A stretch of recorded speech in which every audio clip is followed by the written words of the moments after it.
news. Today's news. CBS News on the Hour, sponsored by Dr. Marty's Nature's Blend Dog Food. I'm Monica Rick.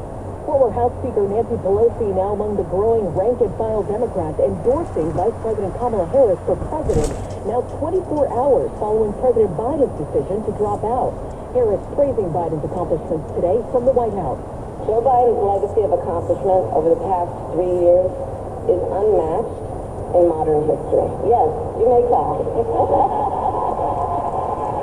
In one term, he has already surpassed the legacy of most presidents who have served 2 terms in office. Our Ed O'Keefe says Harris is now scrambling to rally support ahead of the Democratic convention next month.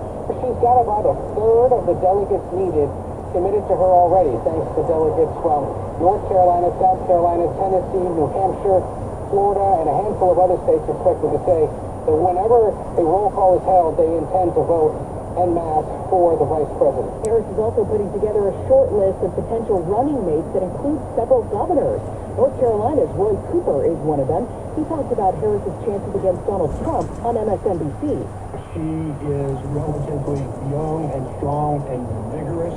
Donald Trump is old and forgetful, and she's going to be able to make that contrast. And the attack ads against Harris have already begun, including one from a Trump super PAC. CBS's Katrina Kaufman. They think she was complicit in covering up what they say is a mental condition that Biden has. They're also focusing on immigration policy and economic policy, which they take fault with, and they say that she has been an integral part of. Biden's been in Delaware since his COVID diagnosis, but is expected to address the nation later this week.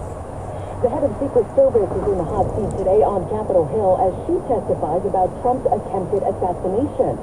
Here's CBS's Stacey Lynn. Oversight Committee Chairman James Comer is calling for Kimberly Cheadle to resign. Under Director Cheadle's leadership, we question whether anyone is safe, and certainly not the presidential candidate. She owned up to the security failures. We must learn what happened, and I will move heaven and earth to ensure that an incident like July 13th does not happen again. Israeli Prime Minister Benjamin Netanyahu is on his way to Washington now to meet with President Biden. In this time of war and uncertainty, it's important that Israel's enemies know that America and Israel stand together today, tomorrow, and always. He's set to address Congress on Wednesday. An Israeli delegation will also travel to Doha this week to discuss new ceasefire and hostage swap demands in Gaza.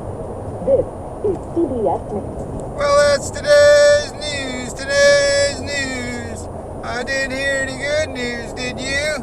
I didn't think so. I guess it's all about perspective. The glass is half full. Well, as always, I'd like to thank you again for coming along with me on these Dash Cam News adventures. You know the drill. Peace, love, and all that hippie jazz. Bye-bye, everybody.